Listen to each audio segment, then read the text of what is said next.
Alors, dans l'atelier de ce soir, nous allons discuter donc du système de santé ontarien.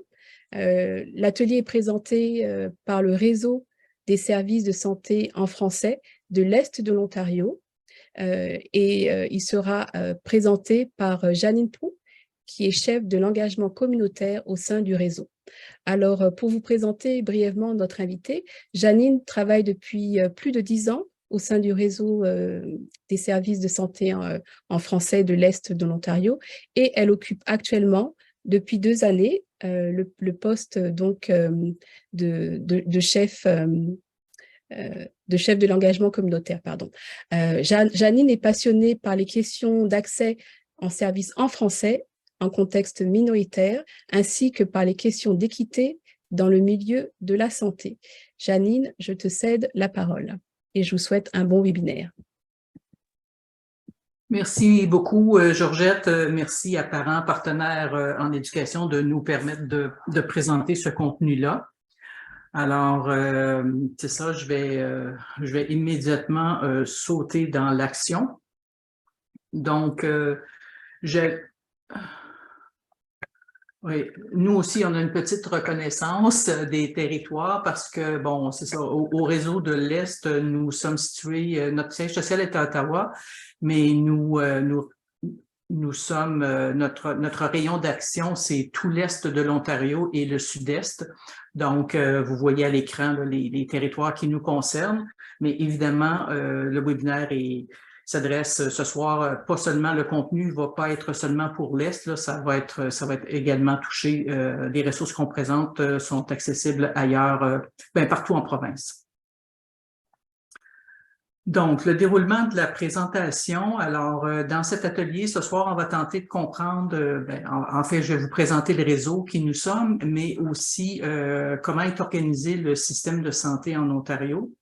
Quels sont les ministères responsables des divers services offerts à la population, qui offre quoi et comment trouver et avoir accès aux soins et aux services dont on a besoin. Bien entendu, nous aborderons aussi la place des services de santé en français et la portée de la loi sur les services en français lorsqu'il s'agit de la santé. Ce sont donc en résumé les questions auxquelles nous tenterons de répondre dans cette présentation. Pour cet atelier, nous avons les 3 objectifs suivants, donc qui sont d'apprivoiser les différents éléments du système de la santé, découvrir comment trouver les soins et les services en santé et enfin, comprendre la place des services en français. Notre présentation est basée sur des informations provenant de divers sites du gouvernement de l'Ontario. Parfois, l'information change rapidement et nous conseillons à tous de consulter les sites officiels afin d'obtenir les renseignements les plus à jour.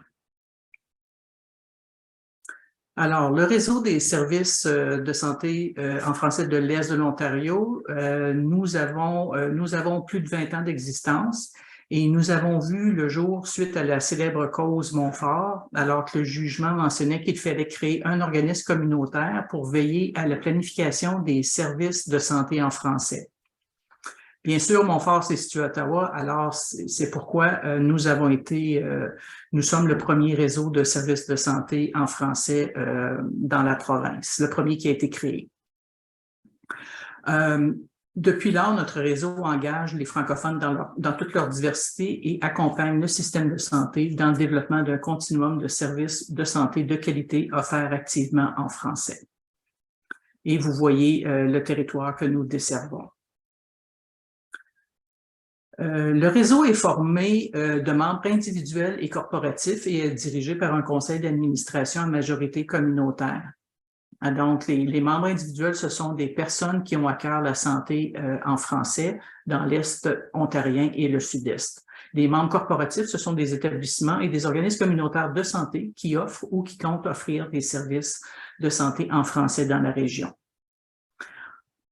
Comme j'ai mentionné, nous faisons valoir les besoins des francophones pour offrir des conseils au système de santé sur la meilleure façon de répondre aux besoins de la population d'expression française et nous travaillons avec les organismes de santé pour développer une offre de services en français de qualité.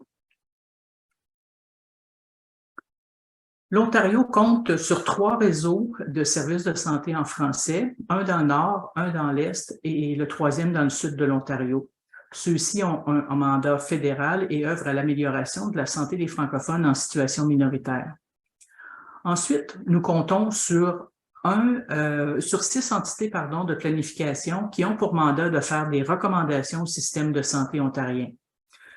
Le règlement 515-09, et vous n'avez pas besoin de retenir ça, là, mais qui a créé les entités en 2009, les mandats de donner des conseils sur toutes les questions de santé qui touchent la communauté francophone dans une région donnée.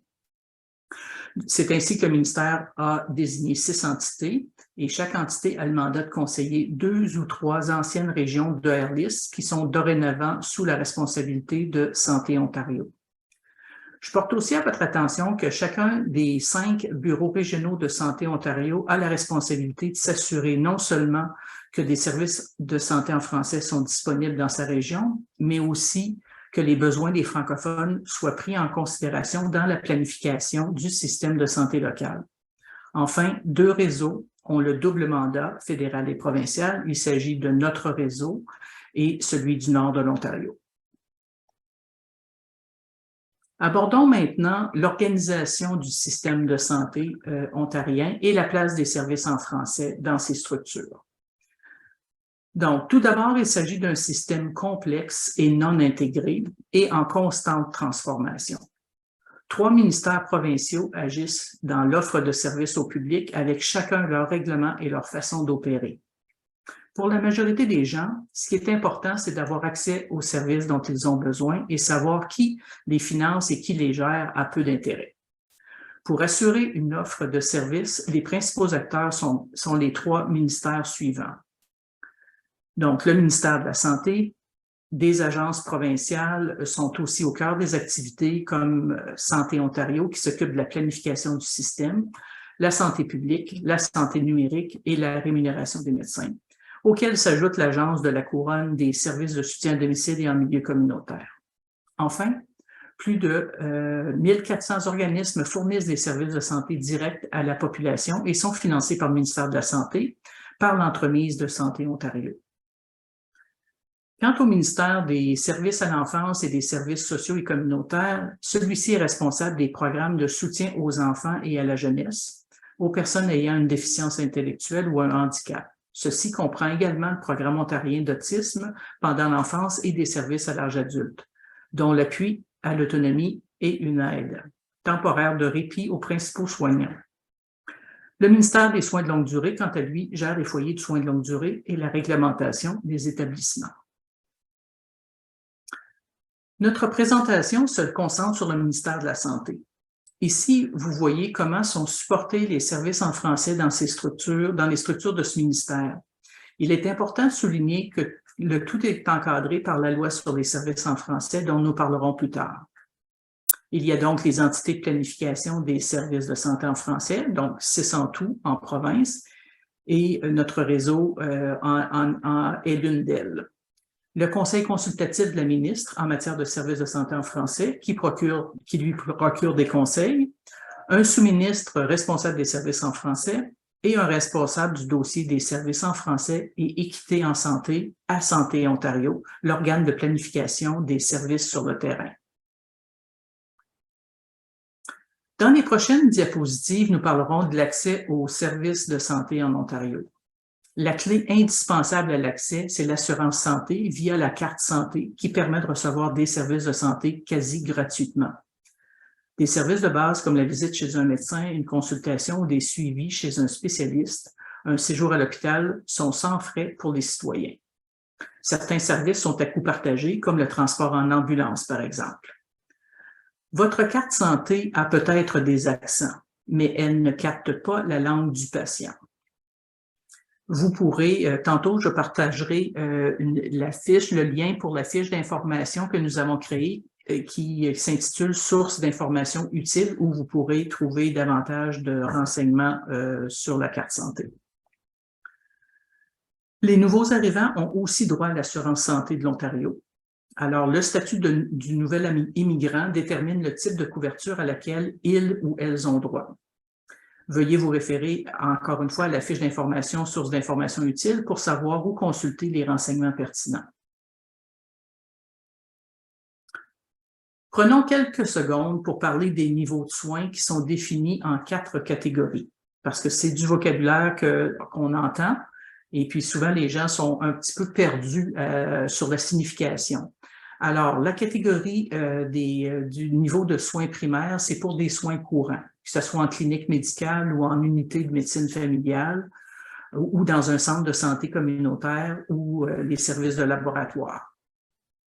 Le niveau secondaire, c'est pour des soins hospitaliers, donc la visite d'un spécialiste, les cliniques externes, la gériatrie, les soins palliatifs. Évidemment, les maternités aussi sont là dans le palier secondaire. Au niveau tertiaire, c'est pour des soins complexes, dont des chirurgies de type neurologique ou cardiaque, des soins en oncologie. Et le niveau quaternaire, c'est pour des soins ultra spécialisés. Donc, la radio-oncologie, ça tombe là-dedans, la génétique médicale, le don d'organes, des transplantations. C'est juste pour vous donner un aperçu de ce que ça comprend. Maintenant, trajectoire de soins. Alors, on entend tous dans les médias que le système de santé est sous pression. Et donc, on peut se poser la question, est-ce que je vais au bon endroit lorsque j'ai besoin de soins? Alors, tout d'abord, si vous avez des préoccupations, vous pouvez appeler le 811 ou si votre état n'exige pas de soins d'urgence, vous pouvez appeler ou visiter votre médecin de famille ou vous rendre dans une clinique sans rendez-vous. Pour des soins qui ne menacent pas la vie, une fièvre, une infection, une entorse, des petits bobos mineurs, allez à un centre de soins urgents. Pour des problèmes plus graves, allez à l'urgence. Les urgences reçoivent les ambulances 24 heures sur 24, 7 jours sur 7, alors que les centres de soins urgents, non. Eux, les ambulances ne vont pas à ces endroits-là et ils ont des heures réduites, du genre 8 heures à 21 heures. S'il s'agit d'une urgence médicale, bien entendu, composez le 911 ou faites-vous conduire à l'urgence. De plus, il est possible de vérifier les temps d'attente aux urgences de l'Ontario sur le site provincial de gowell.ca. Également, depuis le mois de janvier, vous avez sans doute vu aussi dans les nouvelles que maintenant, les pharmaciens ont un peu plus de liberté, donc ils peuvent prescrire 13 médicaments pour des affections courantes. Alors, une affection courante, c'est un problème de santé qu'on peut se diagnostiquer soi-même de manière fiable et qui peut être géré à l'aide de stratégies d'auto-soin ou un traitement minimal. Alors, si vous avez des symptômes, par exemple pour que ce soit le rhume des foins, une rétinite allergique, des reflux d'acide, des piqûres de tiques, des infections urinaires, entre autres, c'est le type d'affection courante que le pharmacien qui pourra vous prescrire sans aller au bureau du médecin. Maintenant, le médecin de famille. Et quoi faire si vous n'en avez pas? Alors, les patients orphelins doivent s'inscrire auprès de Accès Soins pour être mis sur une liste d'attente. Vous pouvez faire votre inscription en ligne ou par téléphone et vous parlerez alors à une agente ou à un agent qui posera évidemment quelques questions. Une fois que vous serez inscrit à Accès Soins, on vous demandera à une infirmière ou un infirmier appelé personne ressource pour les soins de vous aider à trouver un fournisseur de soins dans votre région. Cette personne ressource-là sera votre point de contact principal. Vous recevrez alors ses coordonnées par la poste. Vous pouvez également faire vos propres démarches en contactant directement les cabinets de médecins pour voir s'ils acceptent de nouveaux patients. Également, consultez le site Internet de l'Ordre des médecins et chirurgiens de l'Ontario afin de rechercher des médecins de famille à proximité de votre lieu de résidence. Les champs de recherche sur le site permettent d'ajouter la langue comme critère de recherche. Enfin, la dernière section de la diapo parle des services auxquels vous pouvez vous attendre chez votre médecin de famille. Donc, il est habilité à établir des diagnostics et un plan de traitement. Il va vous aider avec l'aiguillage, à vous référer vers des spécialistes ou d'autres programmes qui vous seraient utiles. et évidemment suivre votre état de santé et vous recommander des examens médicaux ou des tests de dépistage selon le besoin. Également, cette information-là se retrouve dans la fiche d'information, source d'informations utiles. Lorsque vous ne savez pas où vous adresser, Connexion Santé Ontario, connu aussi sous le nom 811, et anciennement appelé Télésanté, est là pour vous aider 24 heures sur 24, 7 jours par semaine. Que ce soit pour recevoir des conseils santé, pour parler de vos symptômes ou obtenir de l'aide à l'aiguillage vers des programmes et des services qui vous seraient utiles, vous pouvez les appeler ou faire du clavardage avec un conseiller ou une infirmière et consulter leur outil d'évaluation des symptômes. Ils ont même une bibliothèque médicale sur le site et vous avez aussi, ils offrent aussi un moteur de recherche sur les services avec leur base de données. Trouver des soins de santé quand on ne sait pas où s'adresser peut être intimidant. Alors, voici quelques outils en ligne ou au téléphone pour vous aider à trouver les services dont vous avez besoin. Le 811, je viens d'en parler, le Connexion Santé Ontario. Le 211 aussi, où cet organisme possède une grande base de données sur des services communautaires, gouvernementaux, sociaux et de santé, incluant des services en santé mentale. Alors, vous pouvez composer le 211 ou aller en ligne et utiliser l'option clavardage en direct sur le web pour recevoir plus d'informations et un aiguillage. Par région géographique, à partir du site principal de lignesanté.ca, vous pourrez choisir la région géographique qui vous intéresse afin de consulter un répertoire de services et de programmes offerts et par quels organismes ceux-ci sont offerts. Donc, c'est une autre ressource qui est utile. Et le site dont j'ai parlé tantôt aussi, là, pour vérifier les temps d'attente aux urgences de l'Ontario, le gowell.ca.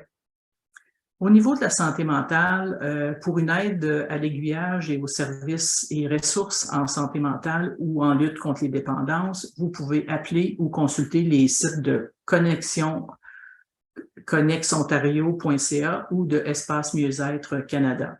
Ces sites offrent une base de données pour faciliter votre aiguillage vers des ressources qui sont le mieux adaptées à vos besoins. Nous avons créé une fiche sur la thématique de trouver des soins de santé, aide à la navigation, pour retrouver les ressources dont je vous parle. Maintenant, les bureaux de santé publique. Bien, la récente pandémie nous a exposé vraiment au rôle des bureaux de santé publique, qui est un organe de promotion de la santé et de prévention des maladies. Tous les services le sont sans avoir besoin d'une référence au préalable. Alors, les services les plus connus sont la vaccination, l'inspection des services d'alimentation et divers programmes tels que l'aide à l'abandon du tabagisme et le soutien en matière de santé sexuelle. Certains bureaux offrent des soins dentaires aux enfants de 17 ans et moins, de familles défavorisées avec le programme Beau Sourire Ontario. Leur site Internet offre aussi un localisateur de bureaux de santé afin de repérer celui le plus près de chez vous. Maintenant, voici quelques programmes et services plus spécifiques aux jeunes. L'outil de localisation des services de Connexion Santé Ontario vous aidera à repérer quel centre hospitalier dessert les enfants de moins de 18 ans près de chez vous. Pour des services en milieu scolaire, il faut s'informer auprès de votre établissement scolaire pour connaître les ressources à la disposition des élèves et des familles. Tous les programmes apparaissant à l'écran existent partout en Ontario. Je vous invite à consulter la fiche d'information « Ressources à la jeunesse et aux familles » pour plus de détails. La santé, c'est également des services de santé mentale. Divers organismes offrent des programmes et des services à la population. Qu'il s'agisse de troubles liés à la dépression, à l'anxiété, aux dépendances, aux jeux ou d'autres problèmes qui affectent la santé mentale d'un enfant, d'un adulte ou d'une personne âgée, une gamme de services existe. La gamme de services est variée et si vous avez des inquiétudes, n'hésitez pas à en parler avec un professionnel de la santé. Vous pourrez aussi voir la fiche d'information santé mentale et lutte contre les dépendances pour voir les ressources que nous avons répertoriées. En quoi consistent les services de santé mentale pour les enfants et les jeunes? Bien, il peut s'agir de troubles comportementaux ou affectifs, ou encore de problèmes de santé mentale ou de problèmes de dépendance qui sont divers. Je vous présente un aperçu des types de services qui sont offerts dans de nombreuses communautés. Des services téléphoniques d'aide ou de crise sont offerts 24 heures sur 7 jours semaine. Il y a des centres d'écoute, de même que des services de détresse et de crise qui peuvent venir en aide aux personnes en difficulté. Il y a aussi des services d'évaluation, de counseling et de soutien ou de traitement qui sont accessibles dans des organismes de la communauté ou à l'hôpital. Il y a des services adaptés aux nouveaux arrivants et aux autochtones qui sont aussi présents dans certaines communautés. Des services de soutien pour des problèmes de drogue et d'alcool, des services de consommation et de traitement, dont des sites supervisés, par exemple. De l'information sur les droits et les services des patients psychiatriques existe aussi. Alors, pour plus d'informations, la fiche Santé mentale et lutte contre les dépendances pour voir ces ressources. Pour ce qui est des services en cas d'aide en cas de violence, il existe différents programmes et services d'aide comme des services d'assistance téléphonique, de crise, des centres d'aide de type refuge ou des maisons d'hébergement ou des centres de traitement en cas de violence familiale. Il y a également des programmes de soutien aux victimes d'actes criminels et des services de soutien juridique. Je vous invite à consulter la fiche d'information services d'aide en cas de violence. Les soins à domicile et en milieu communautaire offrent de l'aide à des patients ou à des personnes âgées qui vivent à domicile et qui ont besoin de soutien. Les services sont offerts à l'école ou dans la collectivité. L'admissibilité et la coordination des services sont déterminés à l'aide d'une évaluation des besoins. Cela fonctionne par référence, par exemple à la suite d'une chirurgie, si des besoins médicaux sont requis à la maison. Vous pouvez faire un appel direct à l'organisme afin de demander une évaluation, qu'il s'agisse d'une perte d'autonomie ou d'une perte d'autres incapacités. Les patients ayant des besoins complexes, ce n'est pas seulement les personnes âgées. Des jeunes et des adultes peuvent aussi rester chez eux s'ils ont un peu de soutien. Pardon, j'ai passé trop vite. Alors, si vous êtes admissible, le gouvernement de l'Ontario subventionne une vaste gamme de services chez vous et dans votre collectivité. Si vous n'êtes pas admissible, pour les subventions, il se peut que vous le soyez pour divers services de soutien communautaire qui ont souvent une quote-part pour des clients. Vous pouvez ainsi obtenir de l'aide auprès d'entreprises privées moyennant certains frais. Alors, c'est important ici de prendre un petit peu de temps sur cette image parce que il y a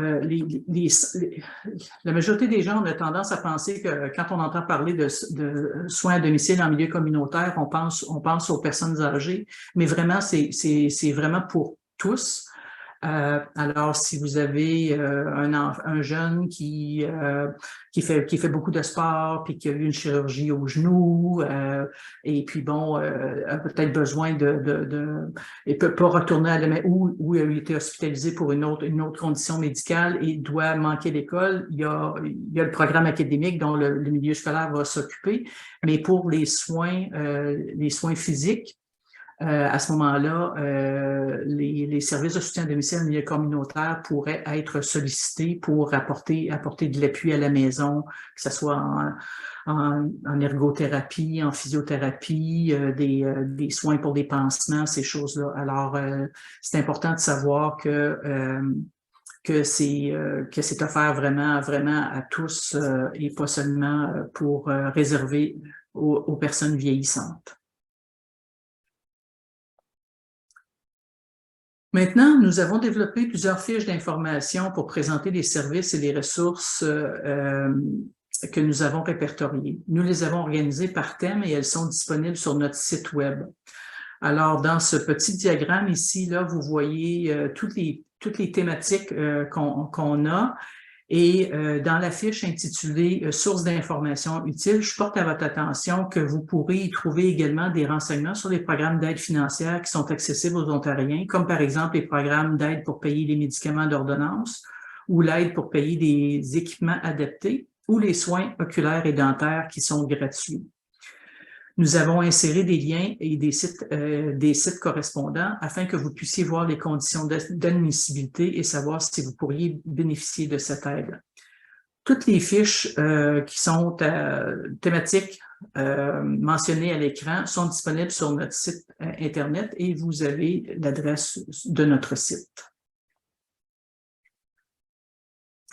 Maintenant, après avoir fait un grand survol du système de santé et des nombreux types de services de santé auxquels la population a accès, il est maintenant temps d'aborder les droits aux services en français et ce qu'il en est des services de santé.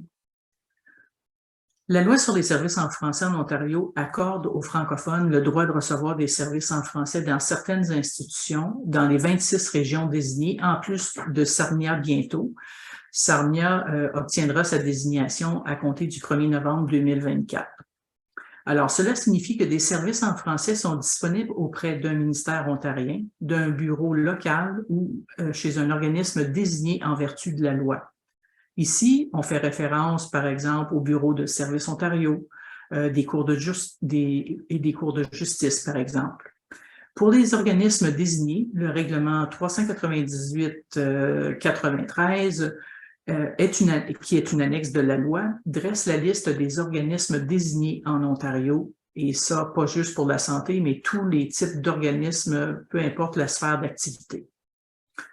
Par ailleurs, les citoyens peuvent porter plainte s'ils estiment que leurs droits linguistiques n'ont pas été respectés ou si les services en français offerts sont de mauvaise qualité.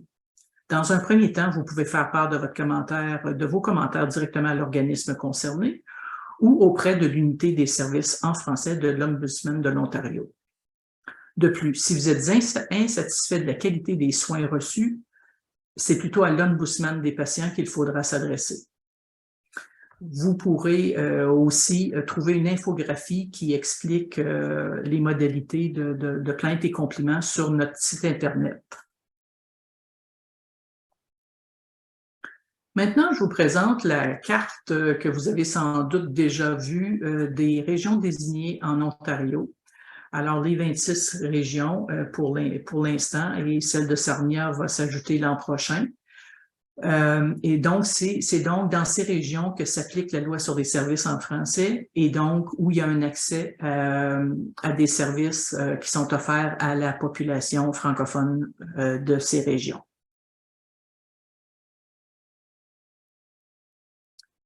Comme nous l'avons vu ensemble, le système de santé compte sur beaucoup d'acteurs et d'organismes pour assurer la prestation des services à la population. Il faut reconnaître que le gouvernement ne fait pas un très bon travail pour informer la population francophone où sont situés les services en français en santé. Ceci complique d'autant plus la tâche aux francophones de savoir quels organismes ont le mandat d'offrir des services en français au public. Ensemble, essayons de comprendre qui est assujetti à la loi sur les services en français.